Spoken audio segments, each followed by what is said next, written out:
6 Lima Golf. W6LG calling CQ. Hello, CQ calling CQ. Beaming east from Northern California. Whiskey 6 Lima Golf. W6LG listening. Kilo Echo 2 Whiskey Charlie. Victor Echo 9 X-ray X-ray. Okay, Victor Echo 9 X-ray X-ray W6LG. Good evening. My name is Jim. I'm in California. You're 5x9. Over. Hi, Jim. You have a great signal up here. You're 5-9 plus. My name is Don, and I'm located in a little place called Dunlop in the northeastern part of the province. I'm right on the Atlantic Ocean.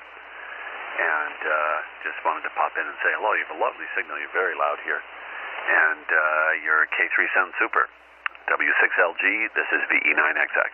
Okay, turned an antenna towards you. You're 40 over now, so you're getting out well. You know, my guess is that it's about 2 hops from my place to yours, and we probably are just right with respect to where the sun is. Anyway, yeah, you're plenty strong. Don, give me again, what are you running there for an antenna? Just an old KT-34 at about 80 feet. Okay. Is it the XA? No, just the KT-34. Okay. I helped a neighbor put one of those together once, and I said I would never do it again. Boy, there were a lot of parts and pieces to that antenna. Over. Well, you know, I picked this one up from, somebody gave it to me, and I had put up a new tower, and I was going to stick something. I moved to a new location, and I built my shack, and I hadn't, and I put up a tower with the intention of putting up my VHF and HF antennas and so on, and it sat there for a year with a G5RV on top of it, I'm embarrassed to say, and then finally I got around to putting together some K1FOs to go up for 2 meters, and my 6-meter antenna, and I said, well, what the heck, I must put an HF antenna up there, and digging through my garage, I didn't have one, and someone said, oh, here's an old KT-34A. I took it and I cleaned it up and put a new ballon on it and put it up, and it performs so well, I'm tempted to leave it up there. I was going to put up something else, but I might take it down, and M Squared has an upgrade kit for it, so I might do that with it and put it back up. It's old, it's kind of ugly, and I agree with you.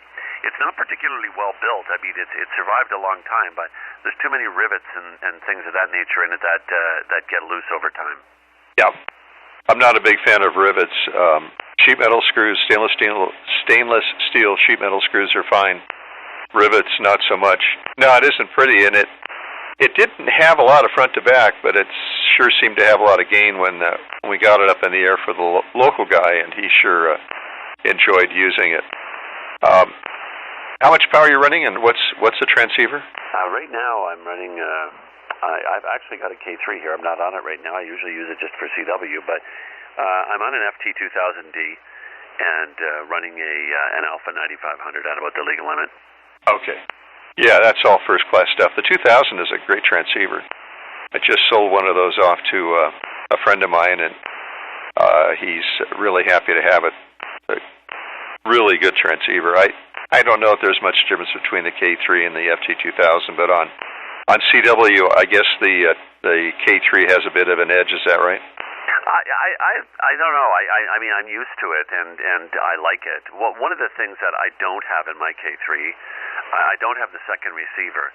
And you know, over 40 years of being a ham, I never had a rig with dual receivers, and I have dual receive, though I think that the secondary receiver in the FT2000 isn't quite as, I don't know, hot as the primary. They're close, but the ability to work a pileup with dual receive is just it's quite groundbreaking, and I really like to be able to hear the pileup as well as the DX station, and it's making me want to pick up a second receiver for the K3. Do you have the second receiver in the K3? I do, and actually I have 2 K3s with a second receiver, so I got kind of lucky. We had a good year. I bought a bunch of stuff. Well, let's see, what was it, 5U5, is that what was on recently? 5U5 was on, he was operating split. To be honest with you, it took me 2 calls to work him because I listened to his pattern and I could see what he was doing with the second receiver. And so then when I got it figured out, basically he would move 5 kilohertz. He'd work somebody on 205 and then 210. He'd work 4 or 5 guys on 210, then go back to 205. So when I figured out his pattern, I just got ahead of it and called and got him. So yeah, the second receiver pays off big dividends, and it is a complete receiver. I like it a lot. So once you have that thing and you can do the balance control and get one ear with one receiver and the other ear with the other, and then swap it back and forth as needed, it is really, really fun to do. Don, go ahead. Yeah, well, I'm kind of anxious to get that set up. I just reached over and turned my other amplifier on. I'm going to call you on the K3 here in a second to see what you think of the sound of it. I'm quite sure I'm going to do that. I get the K3 P3 here, and it's not the S model, the K3. It's a K3, but it was a later model one, and I absolutely love it. I mean, I have it paired with a different amp. I have it with a little ACOM 1000, which is fairly quick and easy to tune. I would like to have actually a KPA 500. I've been thinking about picking one up. I wouldn't mind having a solid state amp at all. But the ACOM 1000 is very quiet. It's got 6 meters. It's a little bit more juice. It's about a kilowatt, but I really like that. I like that combination. But I'm still thinking I'd like to pick up the amplifier. How do you like the solid state amp? Okay, just to let you know, I'm recording this for a YouTube video, and I've gone past 15 minutes, and usually the thing dies it gets too hot and dies at 15 minutes. So we'll see how it goes. Because what I was thinking was, I record you, and that way you got an opportunity to see how you sound. I also have the P3. I did do the upgrade on the K3s. To be honest with you, I can't hear the difference. So I haven't done the second transceiver yet. I've been doing an A/B test, and I can't hear the difference. This would be a good time if you want to swap. So why don't you, if you can, swap to the other transceiver, and I may have to reset the recorder. We'll just see how it goes. Go ahead. Yeah, just I need 51 seconds for the amp to come up. Hold on.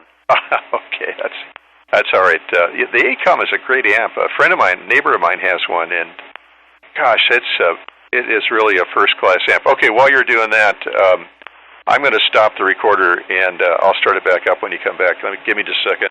Yeah, sure. ACOM 1000, about probably 400 or 500 less watts, but this is the K3. Okay. Oh, very good. Sounds good. Crank up my audio gain just a bit. I'm using the line out into a cell phone to do the recording. I've cranked up the volume. I've opened up the bandwidth to 4 kilohertz. I have the P3, but to be honest with you, I don't use it that much. I do use an SDR receiver connected to the IF of the K3, and that seems to work out really well. Go ahead, Don. Take another transmission. I'll listen a little more closely this time. Go ahead. Sure, very good, Jim. W6 Lima Golf. This is Victor Echo 9 X-ray. I've had the chance to hear this one a few times. People have recorded and played it back to me, and it's on a couple of it's actually on a couple of YouTube videos. We had a special call sign here in Canada, Victor Echo 100 Victor India Mike Yankee, and I was running that call sign for this province when it came through here. And anyway, had some fun with that, and I was Googling the call sign, and I found a bunch of videos of me working a pile up. A gentleman from Argentina had put one up, and somebody from the UK had put one up, and some others. And anyway, that was kind of fun. Yep. So this is the K3 with the, I don't know what it is, a Heil FM12 mic. I've got it on a boom and a foot switch set up for this one, just so I got my hands free. And an ACOM 1000 amp. Right now it's showing just about dead on 1 kilowatt. The E9 X-ray. Okay. It's actually a little punchier, if that's a word. I don't know that it is. But it's got a lot of punch to it, a lot of highs. For pilots, I think the audio from your K3 is a little better than the 2000. 2000 sounds great, by the way. I'm nitpicking, pixel peeping, whatever you want to call it. I'm being more critical than I would be normally.